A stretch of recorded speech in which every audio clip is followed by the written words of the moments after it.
I made a total masterpiece of a vegan gluten-free cake, and then it turned out to be a totally epic fail. Keep watching to find out where it all went wrong.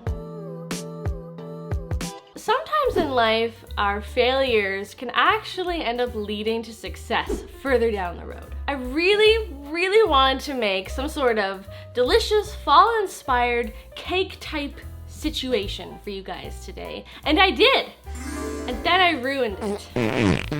I promise you there is a totally awesome recipe in here for you guys to try, but maybe you guys can help me kind of figure out where I went wrong so I don't mess up again in the future. Let's just get right into it.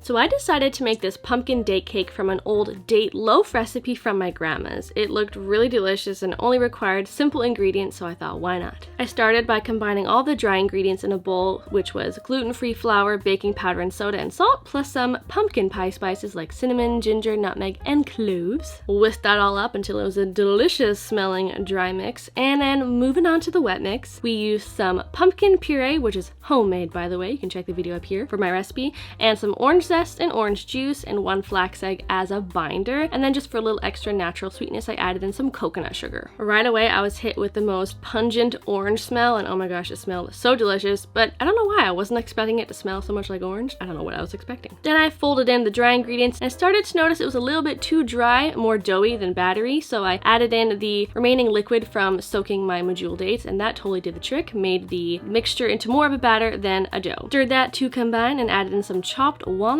and dates. Now this was in the original date loaf recipe, so I made sure to stick true to that part of the recipe at least. And from there I just prepared my little cake pan, and I just greased it up with a little bit of cooking spray, plopped in the dough, spread it into a nice little flat layer. And by this point, while it was starting to smell, oh my gosh, so delicious, I was a little bit concerned that it smelled too much like an orange spice cake, and to be honest, it really didn't smell at all like anything pumpkin-y. But I was just gonna roll with it, and this is how it turned out. It was super spongy, and the texture was perfect. Not too dry, not too moist. It was just awesome. But then here's where it all went wrong. I was making a little drizzle comprised of some vegan butter and some icing sugar, and then I added in a little bit of vanilla and plant milk, and I don't know what went wrong here. Maybe my measurements were off, or I overmixed it or undermixed it, but as soon as I started to drizzle it over the cake, I immediately noticed it began to have this like curdled, separated appearance, and it would just start to look gross. Like, look at that. It looked like a squad of babies got together and collectively spit up on my cake.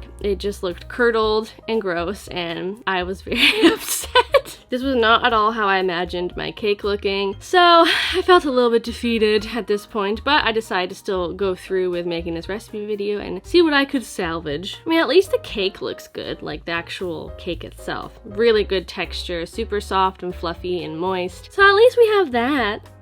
Overall, I am really happy with how the cake turned out, and I would highly recommend you guys make it for yourself. I can definitely leave the recipe below for you guys for the cake, and then you just do you for whatever glaze or drizzle that you want to use, or just don't use one at all. It really doesn't need it. It's sweet enough on its own, but if you want to like jazz it up, you could put a little frosting on it, a little vegan buttercream. I think that would be so epic. And to be honest, the curdled baby vomit glaze actually doesn't taste bad. I mean, it's literally just icing sugar, vanilla, and butter pretty much, so of course it would taste good. It's just too bad it looks like garbage.